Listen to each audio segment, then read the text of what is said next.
UP विधानसभा चुनाव अब छठवें चरण में पहुंच गया है, क्योंकि इस चरण में सीएम योगी के गढ़ मतदान होना है, जिसके चलते मुकाबला समाजवादी पार्टी और बीजेपी के बीच दिलचस्प होता नजर आ रहा है।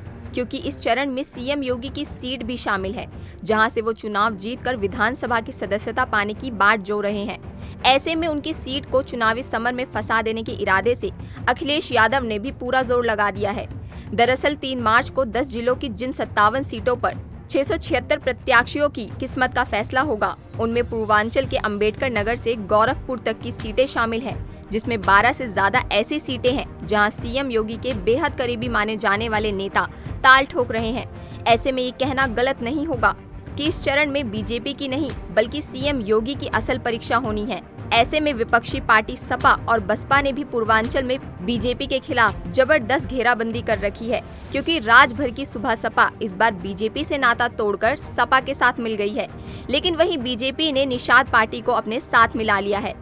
खास बात यह है कि 3 मार्च को बलिया, गोरखपुर, बलरामपुर, देवरिया, कुशीनगर, सिद्धार्थनगर, संत कबीर नगर, महाराजगंज, बस्ती और अंबेडकर नगर की कुल 57 विधानसभा सीटों में से 11 सीटें जो कि अनुसूचित जाति के लिए आरक्षित है।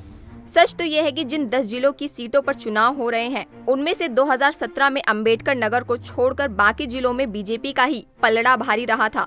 और अब जब फिर से क्षेत्र में मतदान है, तो एक्सपर्ट का मानना है कि 5 साल पहले सरकार बनाते वक्त पूर्वांचल के लोगों ने जो बीजेपी से उम्मीदें की थी, वो कितनी मतदाताओं की कसौटी पर खरी उतरी है।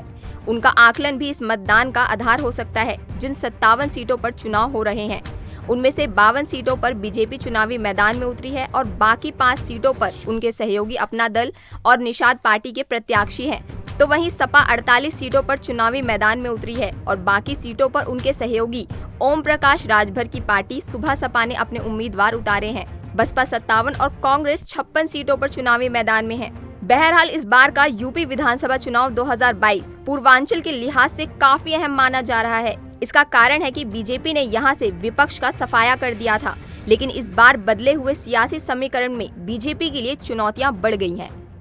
इस वीडियो पर अपनी प्रतिक्रिया कमेंट बॉक्स में जरूर दें और देश दुनिया की तमाम खबरों से रूबरू रहने के लिए द न्यूज़ 15 को लाइक, शेयर और सब्सक्राइब जरूर करें।